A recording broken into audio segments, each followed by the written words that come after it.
Hello दोस्तों, आज हमारी चर्चा का विषय रहेगा समानुपात या प्रपोर्शंस।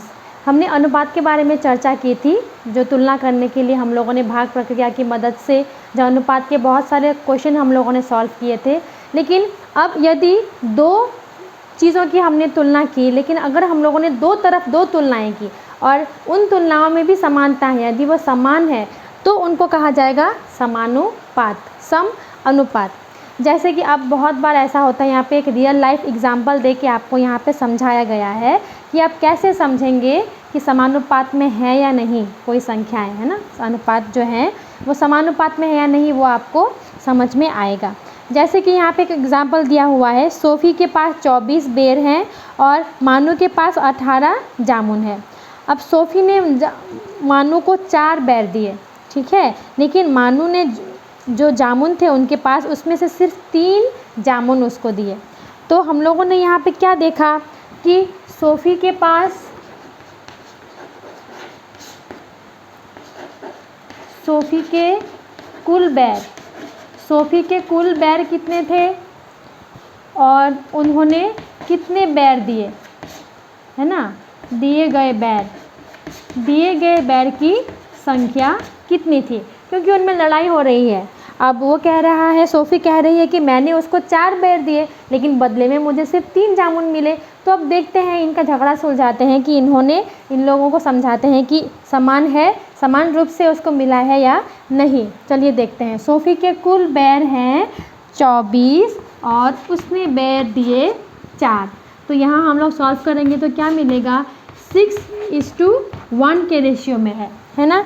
अब मानू के पास है जामुन, मानू के कुल जामुन और दिए गए जामुन कितने हैं, क्या बताया गया है, उसके पास 18 जामुन थे, उसमें से उसने उसको सोफ़ी को 3 जामुन दिए।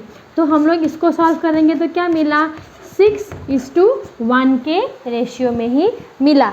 तो इस प्रकार हमने क्या देखा, ये अनुपात और ये अनुपात एक समान है, 6:1, 6:1। इसीलिए हम लोग कह सकते हैं कि ये दो अनुपात जो है क्या में है, समानुपात में हैं। ओके। अब और एक एग्जाम्पल यहाँ बताया गया है कि मानू ने 4 कलम खरीदे 28 रुपये में, 4 कलम 28 रुपये में, और सोफ़ी ने खरीदे 12 कलम, उसको पड़े 84 रुपया। तो आपको बताना है कि किसके कलम का दाम अधिक है। देखते हैं। तो हमें क्या मिला यहाँ पे, एग्जाम्पल 2, ये एग्जाम्पल मैं लिख लेती हूँ। ओके, उदाहरण, एग्जाम्पल 1, एग्जाम्पल 2 देखते हैं कि कलमों की संख्या का अनुपात कितना है।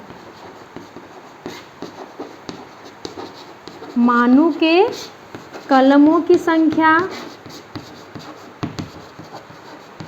और सोफ़ी के कलमों की संख्या, सोफ़ी के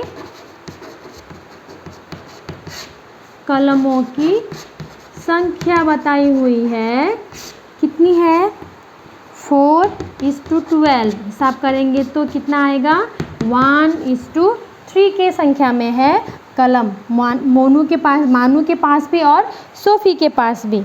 अब मूल्य, मानू के कलमों का मूल्य और इधर सोफ़ी के कलमों का मूल्य, सोफ़ी के कलमों का मूल्य का अगर हम लोग अनुपात निकालेंगे तो देखते हैं कि हमें कितना मिलता है।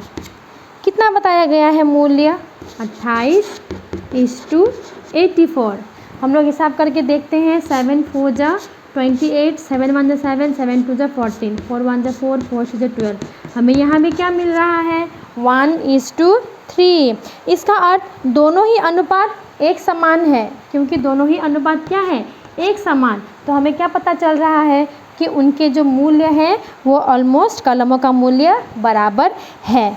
क्यों, क्योंकि 4:12 बराबर 28:84। तो इस प्रकार हमने देखा कि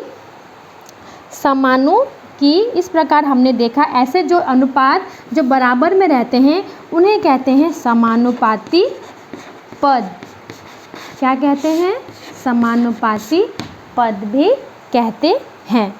तो इस प्रकार हम समझ सकते हैं कि मूल्यों का और इस तरह की चीज़ों की तुलना करके हम समझ सकते हैं, अगर वो अनुपात समानुपात में आए तो समझेंगे कि वो दोनों बराबर हैं। इस तरह समानुपात हम लोगों को मदद करती है। हम लोग बढ़ते हैं स्वयं करो 3.1 की तरफ और देखते हैं कि कैसे यहाँ दिए हुए प्रश्नों का हमें हल निकालना है।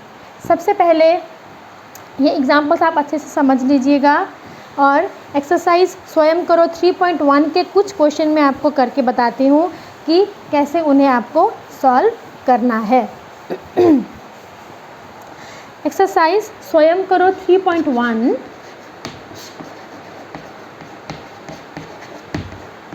3.1 का नंबर 1, आपको नीचे के अनुपात समान है या नहीं वो आपको बताना है। नीचे के अनुपात समान है या नहीं ये आपको बताना है। चारों संख्या समानुपाती है या नहीं ये भी आपको बताना है। ओके, चारों संख्या समानुपाती है या नहीं।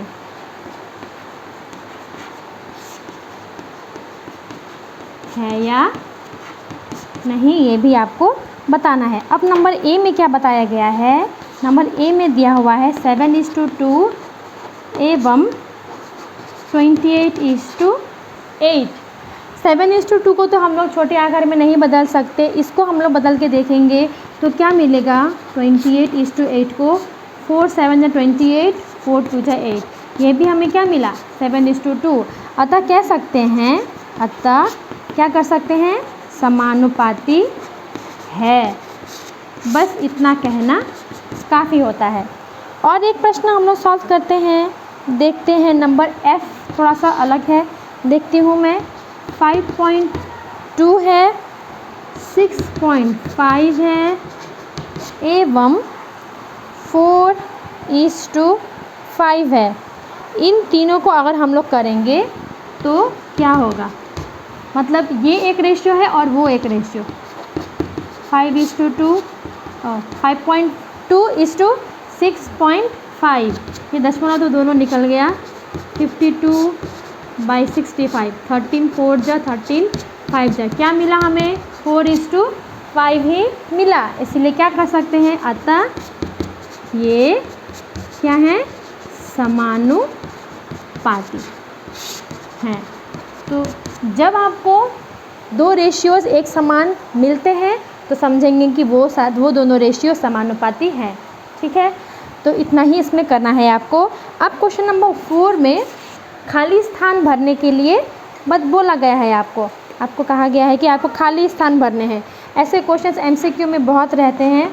5:7 ये है प्रपोर्शन का साइन। 25:, ये है बॉक्स। आपको ये खाली स्थान भरना है। समानुपात का चिन्ह क्या होगा? जैसे अनुपात में सिर्फ 2 बिंदु लगाते तो समानुपात में आपको ऐसे 4 बिंदु लगाने हैं। ओके, तो यहाँ ये बहुत ही आसान है, बहुत ही सिंपल तरीका मैं आज आपको बताने वाली हूँ। 5:7 है, इसको आप 5/7 के रूप में लिख दीजिए। समानुपात के चिन्ह को बराबर में बदल दीजिए।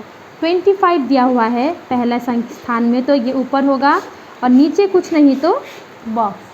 अब 5 इंटू कितना करने पे आपको 25 मिला वो समझिए। 5 करने पे तो यहाँ भी बस इंटू 5 कर दीजिए, जितना आएगा वही होगा खाली स्थान का उत्तर। और एक करके बताती हूँ। नंबर 3, इसमें क्या बोला गया है? 21:28 समानुपात 3:, बॉक्स। वही तरीका, ये अनुपात को हम लोग ऐसे डिवाइड में लिखते हैं।